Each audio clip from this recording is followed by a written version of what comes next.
சீதோன் தீரு சீதோன் ஒரு பட்டணங்கள்லாம் இருக்கு சரிங்களா. அந்த தீரு சீதோன் பட்டணங்கள் எல்லைகளை விட்டு அது வந்து அங்கதான் இருக்கிறாரு. எங்க சொல்லுங்க, தீரு சீதோன் பட்டணங்கள்ல இயேசப்பா இருக்கிறாரு. அந்த இடத்துல இருந்து அந்த எல்லைகளை விட்டு இயேசப்பா புறப்படுறாரு. புறப்பட்டு இயேசப்பா வேற எந்த இடத்துக்கு வராதுமா சொல்லுங்க, தெக்கப்போலி நாட்டுக்கு வராரு. தெக்கப்போலி நாட்டின் எல்லைகளின் வழியாக வருகிறார். சொல்லுங்க, தெக்கப்போலி நாட்டின் எல்லை அந்த நாட்டோட எல்லைகளின் வழியா வராரு. எல்லைகளின் வழியா வந்து அந்த இடத்துல ஒரு இடத்துல வந்து சேர்றாரு. அதுதான் கலிலேயா கடற்கரை. சொல்லுங்க, கலிலேயா கடற்கரையில வந்து சேர்றாரு. பொதுவா இப்போ நம்ம பீச்னா எப்படி இருக்கு? பீச் தண்ணி தான் பீச் தான். பீச்னா கடற்கரையெல்லாம் இருக்கும்ல. இப்போ மெரினா பீச்லாம் இருக்கு, எத்தனையோ பீச்லாம் இருக்குல்ல. அங்க எப்பவுமே அமைதியா இருக்குமா? ஜனங்க கூட்டம்லாம் எவ்வளவு இருக்கும்? நிறைய இருக்கும். எதுக்காக ஜனங்கள்லாம் வராங்க? கடற்கரையெல்லாம் பாக்குறதுக்கு, அவையெல்லாம் பாக்குறதுக்கு, காற்று வாங்க எல்லாரும் போறாங்களா இல்லையா? அப்போ இயேசுப்பா அந்த இடத்துக்கு அடிக்கடி போவாரு. எங்க சொல்லுங்க, கலிலேயா கடற்கரை. அங்க போனாங்க. இயேசுப்பா அங்க வந்தாரு கேள்விப்பட்டால அந்த ஊர் ஜனங்க என்ன பண்ணுவாங்க? சத்தம் போட ஆரம்பிச்சிட மாட்டாங்க. எல்லாமே இயேசுப்பாவை பாக்குறதுக்கு வந்துருவாங்க சரிங்களா. இப்போ நம்ம ஊருக்கே வேற யாராவது முதலமைச்சர் வராருனாக்க இந்த இடத்துல என்ன நிறைய பேரு வீட்டுக்குள்ளே வந்துருப்பாங்க. இப்ப எம்எம் நகருக்கு வச்சு சிஎம் வராரு அப்படின்னு வச்சுக்கல, நம்ம சிஎம் வராரு, முதலமைச்சர் வராருன்னு வச்சுக்கலேன், இந்த ஏரியாவில் யாராவது எல்லாரும் வீட்டுக்குள்ளே உட்காந்துட்டு இருப்பாங்களா? அவங்க பார்க்கணும் ஓடுவாங்கல்ல சரியா. ஏன் அவர் பார்க்கணும் அப்படின்ட்டு ஒரு ஆசை. சிஎம் யாராவது நேரில் பார்த்துக்கவே மாட்டாங்க. ஒரு சிலவங்க டிவியில பார்க்கறதும் சரி. இப்போ நம்ம ஏரியாவில் சிஎம் வந்துட்டாங்க உடனே பார்க்க போவோம்ல. அந்த மாதிரி இயேசுப்பாவை அந்த இடத்துக்கு கடற்கரைக்கே வந்துட்டாரு. அப்ப சிஎம் பார்க்குற மாதிரிலாம் இயேசுப்பாவை பார்க்க மாட்டாங்க.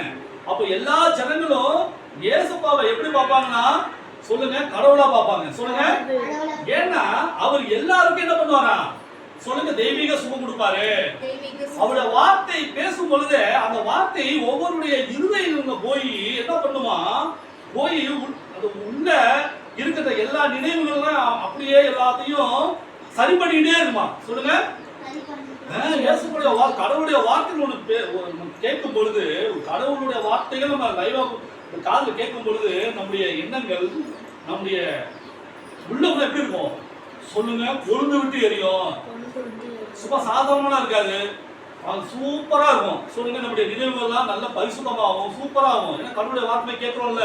அப்போ நம்முடைய எண்ணங்கள், நம்முடைய சிந்தனைகள், நம்முடைய எண்ணங்கள் எல்லாமே என்னாகும் சொல்லுங்க, சுத்தமாகும். அப்போ இயேசுப்பா அந்த கலிலேயா கடற்கரைக்கு வந்துட்டாரு. அப்போ எல்லா ஜனங்களும் என்ன பண்ணாங்க, அவரை பார்க்கணும், அவருடைய வார்த்தையை கேட்கணும் அப்படின்னு சொல்லிட்டு எல்லாம் கடற்கரையில குமிஞ்சிட்டாங்க சரிங்களா. அப்போ இயேசுப்பா சாதாரணமா எல்லா ஜனங்களுக்கும் என்ன பண்ணுவாரா சொல்லுங்க, எல்லாருடைய வியாதிகள், எல்லாருடைய நோய்களை என்ன பண்ணுவார் இயேசுப்பா சொல்லுங்க, சுகமாக்குவாரு. ஏன்னா இயேசுப்பாவுக்கு யாருமே கஷ்டப்படணும், இந்த வேதனையில இருக்கணும் அப்படின்னு அவர் ஆசையே பட மாட்டாரு. எல்லாருக்கும் சுகம் கொடுக்கணும், எல்லாரும் நல்லா இருக்கணும், உடல் சுகம் ஆரோக்கியத்தோடு பலத்தோடு இருக்கணும்னா இயேசுப்பா விரும்புறாரு சரிங்களா. ஏன்னா இயேசுப்பா தான் நம்மளை படைச்சிருக்கிறாரு. அப்போ அவருக்கு நமக்கு உதவி செய்கிறதுதான் அவருடைய நோக்கமே இருக்கும் சரிங்களா. ஜனங்கள் அவருக்கு என்ன நோக்கம், நம்முடைய ஜனங்களுக்கு அவரே எப்படியாவது நல்லது செய்யணும் அப்படின்றதுதான் அவருடைய நோக்கமே சரிங்களா. அப்போ அந்த ஜனக்கூட்டத்துல நிறைய பேர் இயேசுப்பாவை பார்க்கணும், அவருடைய வார்த்தை கேட்கறது நிக்கிறாங்க. அப்போ அந்த ஜனக்கூட்டத்துல ஒரு ஃபேமிலி வராங்க சரிங்களா. அந்த ஃபேமிலி இயேசுப்பாட்ட வேண்டிக் கொள்றாங்க, இயேசுப்பா உங்களுடைய கையில என்னுடைய மகன் வேலை வைக்கணும். ஏன்னா அந்த மகனுக்கு என்ன வியாதி தெரியுமா சொல்லுங்க, பொன்னை வாயினுடைய செவிடன். சொல்லுங்க, இப்ப பொன்னை வாயினா எப்படி இருக்கு தெரியுங்களா, இந்த வாயெல்லாம் ஒரு மாதிரி இழுத்துக்கிட்டு ஜொல்லா ஊத்து தெரியுங்களா, நிறைய பேர் பார்த்துருக்கீங்களா, நிறைய ஜொல்லா ஊத்தும். அது ஒரு வியாதி, அது ஒரு பலவீனம். ஏன்னா இந்த வியாதி எல்லாம் யார் மூலமா வருது தெரியுமா சொல்லுங்க, பிசாசு சாத்தான் மூலியமா தான் மனுஷனுக்கு உரிய வியாதிகள்லாம் வர்றதுக்கு காரணமே பிசாசு மூலியமா தான் வருது சரிங்களா. அப்போ அந்த வியாதி, அந்த பலவீனம் வந்து அவனை புடிச்சு வச்சிருக்குது. அதான் பொன்னை வாய் செவிடன். சரிங்களா? அவன் வியாதினால யார் மூலமா வந்திருக்குது? பிசாசு மூலமா வந்திருக்குது. சரி, ஓகே. அப்போ அவங்க எந்த வியாதியில இருந்தாங்க? வாய், கொண்டை வாய். அந்த வாய் உங்க நமக்கான நேரா இருக்கா இல்லையா? நேரா இருக்கா? அப்போ அவனுக்கு என்னது? கொண்டை வாய். இப்படி சொல்லுங்க. வாய் இருந்துக்கும். சரிங்களா? அவனோட வாய் நேராவே இருக்காது. அவனால பேசவும் முடியாது. ஆனா என்ன ஆகும்? சொல்லு மட்டும் ஊத்திக்கிட்டே இருக்கும். தொடச்சி விடுவாங்க, ஊத்திக்கிட்டே இருக்கும். தொடச்சி விடுவாங்க, ஊத்திக்கிட்டே இருக்கும். அது ஒரு மிகப்பெரிய ஒரு வேதனை. அது ஒரு அருவருப்பு. சொல்லு ஊத்தும் போதுதான் ஒரு பேட்ஸ்மேன் அடிச்சுக்கிட்டே இருக்கும். சரிங்களா? அப்ப பெற்றோர்கள் என்ன பண்ணுவாங்க? இவனுக்கு அடிக்கடி தொடச்சி விட்டுக்கிட்டே இருப்பாங்களாம். சரிங்களா? எத்தனை வருஷமா அந்த பையனை வச்சுக்கிட்டு கஷ்டப்பட்டாலும் தெரியல. ஆனா ஏசப்பா அந்த இடத்துக்கு வர்றாரு. இவங்க என்ன பண்ணாங்க? ஏசப்பாவை கேள்விப்பட்டு ஏசப்பாட்ட போறாங்க. ஏசப்பா, என் பிள்ளை மேல உங்க கைகளை வைங்க அப்படின்னு ஆசையா கேட்கிறாங்க. சரிங்களா? அப்போ ஏசப்பாவுக்கு தெரியுமா தெரியாதா இந்த மகனுக்கு என்ன வியாதி அப்படின்ட்டு? அப்போ ஏசப்பாவுக்கு தெரிஞ்சு போச்சு. இவன் எப்படிப்பட்டவனா இருக்கிறான்? சொல்லுங்க. கொன்னை வாயுடைய சிங்கனா இருக்கிறான். அவன் காதும் கேட்காது, வாயும் பேச முடியாது. அப்படின்னா அந்த மகனுக்கு அவனுக்கு எப்படி இருக்கும்? அந்த பையனுக்கு பாவம் இல்ல? இப்ப நம்மளாம் எவ்வளவு அழகா பேசுறோம். நம்ம அண்ணன் பேசுறத உங்க காதுல கேக்குதா இல்லையா? நமக்குலாம் செவிடாப்பா, காது கேக்குதா? காது கேக்குது இல்ல? இப்ப நம்ம வாய் அழகா பாடுது இல்ல? இப்ப இவ்வளவு அழகா நீங்க பாடுனீங்க. அப்ப நமக்குலாம் வாய் எப்படி இருக்கு? அழகா இருக்குல்ல? ஆனா அந்த பையனுக்கு என்ன இல்ல? வாயும் சரியா பேசல, அதுவும் சரியா கேட்கல. ஆனா அவனுக்கு விடுதலை கொடுக்கணும் அப்படின்ட்டு யாரு முடிவெடுத்தா? சொல்லுங்க. ஏசப்பா. சரி, அப்போ ஏசப்பா அந்த ஜனக்கூட்டத்தின் நடுவில் என்ன பண்ணாரு? இவனை தனியா கூட்டிட்டு போயிட்டாரு. அந்த கூட்டம்லாம் நிறைய கச்ச கச்ச கச்ச கச்சன்னு இருக்குல்ல, அந்த இடத்துல ஒண்ணுமே பண்ண முடியல ஏசப்பாவால. அப்போ அந்த மகனை மட்டும், அந்த பையனை மட்டும் ஏசப்பா என்ன பண்றாரு? தனியா கூட்டிட்டு போயிட்டு ஏசப்பா என்ன பண்றாரு? ஏசப்பா அவனுடைய காதுகளிலே கை வைக்கிறாரு. சொல்லுங்க. காதுல கை வைக்கிறாருப்பா. காதுல கைய வச்சுட்டு என்ன பண்றாரு? சொல்லுங்க. உமிழ்ந்தார். சொல்லுங்க. உமிழ்ந்தார்னா என்ன? எச்சி துப்பினார்னு அர்த்தம். சொல்லுங்க. துப்புனாரு காதுல.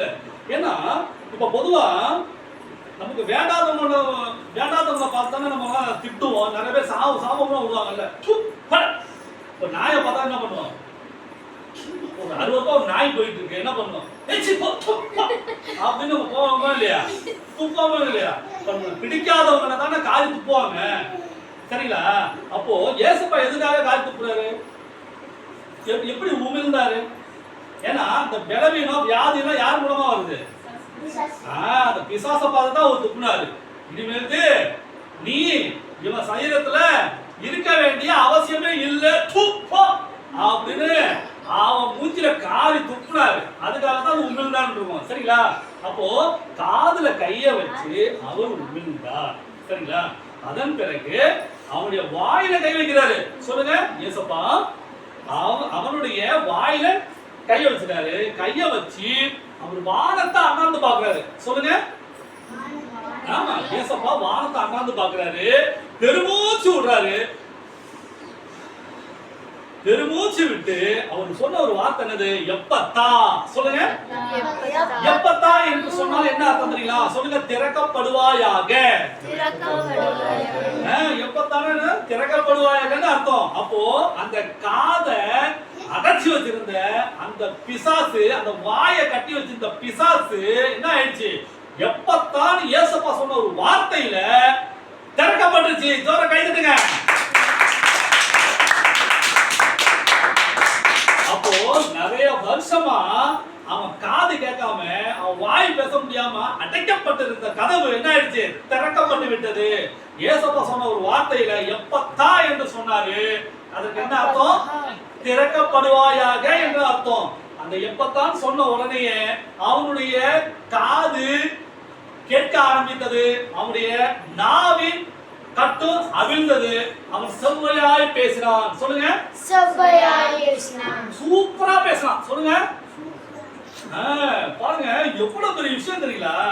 அந்த ஜொல்லு ஊத்துனா என்ன ஆயிடுச்சு? எல்லாம் மறந்து போச்சு. அவன் வாய் கோணிட்டு இருந்துச்சு பாருங்க. எல்லாமே சரியாயிடுச்சு.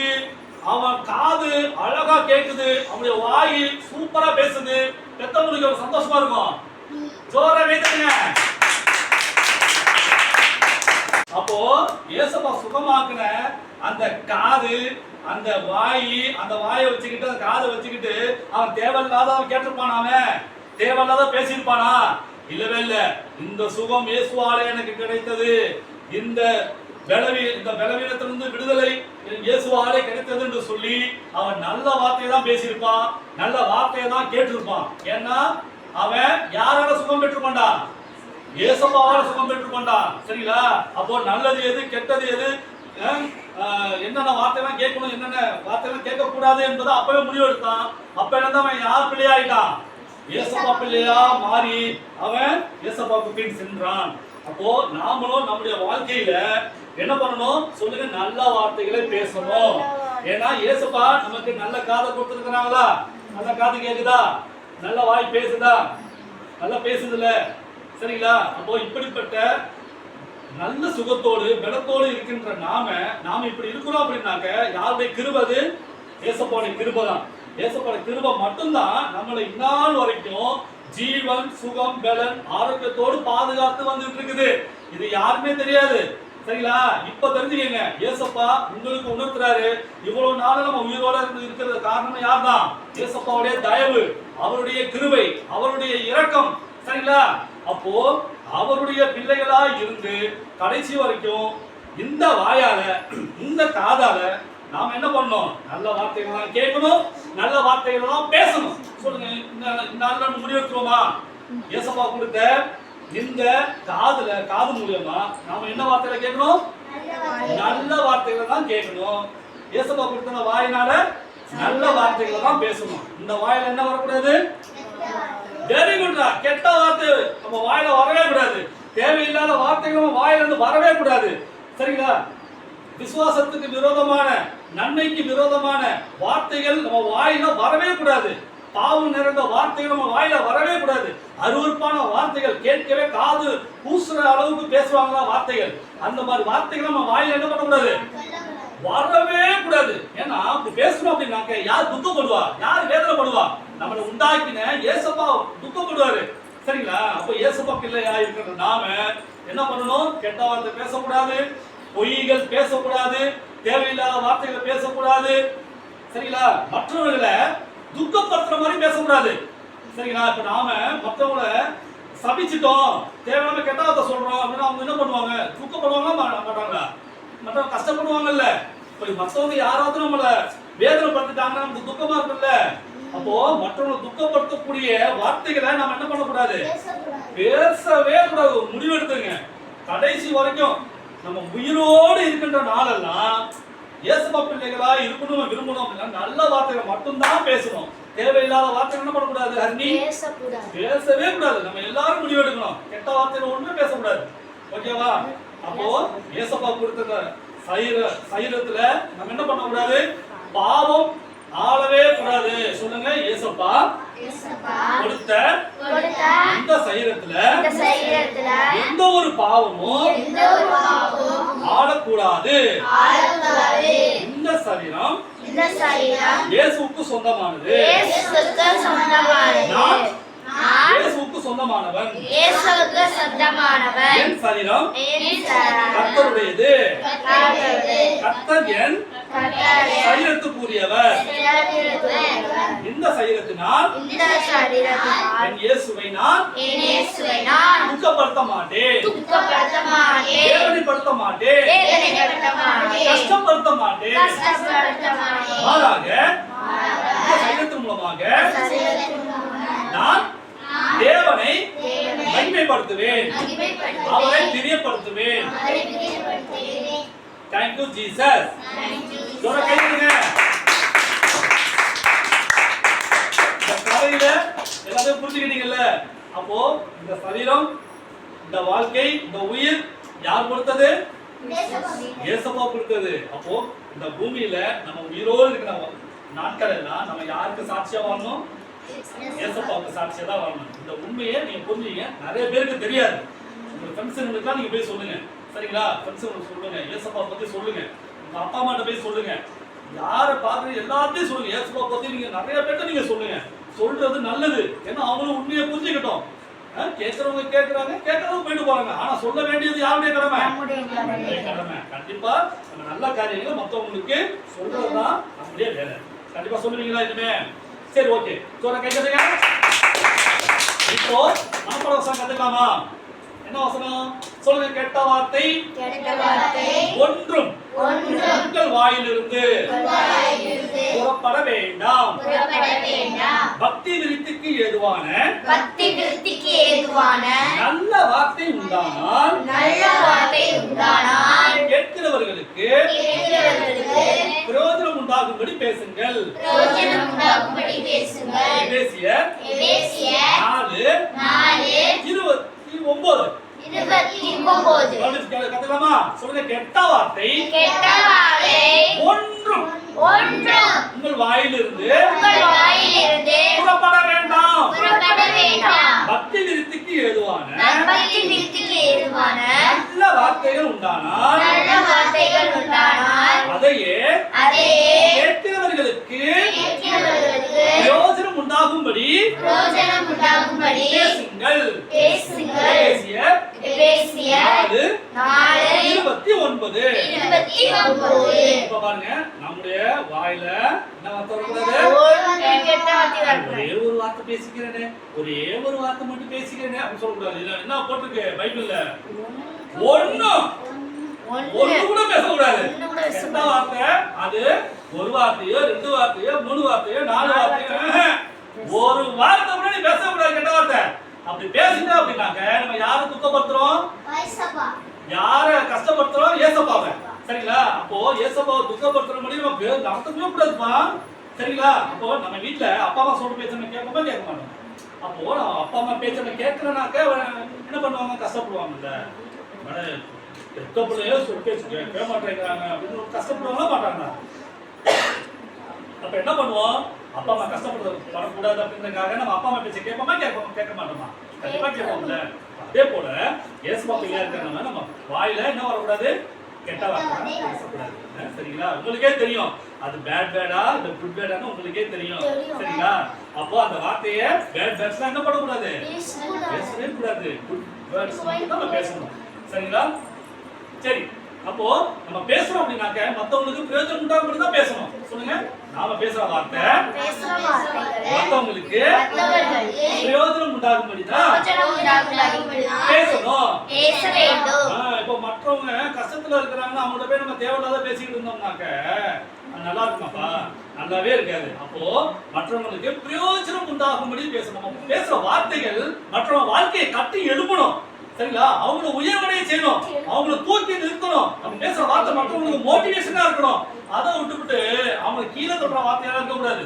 அவங்க கஷ்டப்பட்ட வார்த்தையை ஒரு நாள் வார்த்தை பேசவே கூடாது, இருக்கவே கூடாது நம்ம வாழ்க்கையில. அப்போ மற்றவங்களுடைய வாழ்க்கையில நம்ம என்ன பண்ணணும்? வாழ்க்கையை கட்டி எழுப்புற வார்த்தைகள் நம்ம பேசணும். சரிங்களா? பிரயோஜனம் உண்டாகும்படி வார்த்தைகள் நம்ம பேசணும். ஓகே, மறுபடியும் வசனத்தை கத்துக்கலாமா? சொல்லுங்க. கெட்ட வார்த்தை உங்கள் வாயிலிருந்து பக்தி விருத்திக்கு ஏதுவான நல்ல வார்த்தைகள் உண்டானால் அதையே கேட்கிறவர்களுக்கு பிரயோஜனம் உண்டாகும்படி பேசுங்கள். எபேசியர் 4:29. நல்ல வார்த்தை பேசு. இல்லையா? பேசவே பேசாதன்னு ஏசப்பா சொல்றாருப்பா. சரிங்களா? நம்ம பேசுறதுக்கு நல்ல வார்த்தை மட்டும் தான் என்ன பண்ணுமா? பேசணும். இல்லையா? வாயில கெட்ட வார்த்தை பேசுற மாதிரி இருக்கா? பேசவே பேசாதேங்கிறாரு. ஸ்டாப். இது வரைக்கும் வரும். உடனே என்ன பண்ணணும்? நம்ம பிசாசு பேச வைப்பான். என்னது? பிசாசு பேச வைப்பான். கெட்ட வார்த்தை பேசுறா, நீ போய் பேசுறா, நீ போய் திருடுறா, நீ மற்றவங்களுக்கு அடிடா, நீ சண்டை போடுறா. அதெல்லாம் யாரு ஏவி விடுறது? சொல்லுங்க. சாத்தான். சொல்லுங்க. கெட்ட காரியங்கள் யார் மூலமா வருது? சாத்தான் மூலமா தான் வருது. அப்ப நல்ல விஷயங்கள் யார் மூலமா வருது? ஏசப்பா மூலமா தான் வருது. அப்ப நம்ம யாருக்கு செவி கொடுக்கணும்? ஏசப்பாவுக்கு தான் செவி கொடுக்கணும். பிசாசுக்கு செவி கொடுத்தா ஏதாவது மாட்டிக்கிட்டு அப்புறம் போலீஸ் ஸ்டேஷனுக்கு போகணும், அப்புறம் ஜெயில போட்டுருவாங்க. இப்ப நிறைய பேர் இத்தனை பேர் ஜெயில இருக்கிறாங்க. அவர் பண்ணிதானப்பா. சரிங்களா? அப்போ கொஞ்சம் ஒரு நிமிஷம் யோசிச்சு பார்த்துருந்தாங்கன்னா அவங்க தவறு செஞ்சிருப்பாங்களா? நல்லது செஞ்சிருந்தாங்கன்னா அவங்க ஜெயிலுக்கே போயிருக்க மாட்டாங்கல்ல. அப்போ எல்லாரும் யார் நம்பணுமா? ஏசப்பா நம்பினாக்க, அவர் வழி நடந்தாக்க யாருக்கும் எந்த கேடும் வராது. சொல்லுங்க, எனக்கு ஒரு கேடும் வராது. நான் ஏசப்பாவின் பிள்ளை. அவர் வழிகளில் நடக்கின்ற பிள்ளையாக இருக்க வேண்டும் என்று இப்பொழுது நான் தீர்மானம் செய்கிறேன். என் வாயில் இனிமேல் தேவையில்லாத வார்த்தைகளை பேச மாட்டேன். கெட்ட வார்த்தைகளை பேச மாட்டேன். நல்ல பிள்ளையாக ஒழுக்கமுள்ள பிள்ளையாக இந்த பூமியிலே நான் வாழ்வேன். இயேசுவின் நாமத்தை மகிமைப்படுத்துவேன்.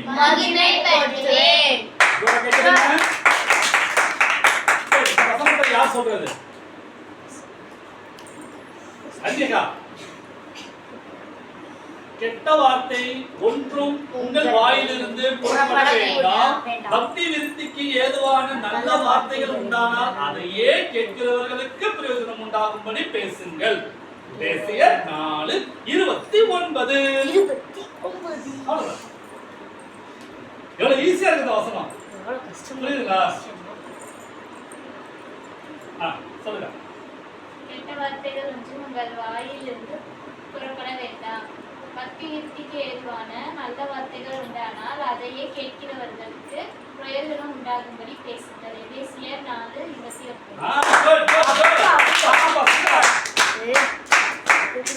Next.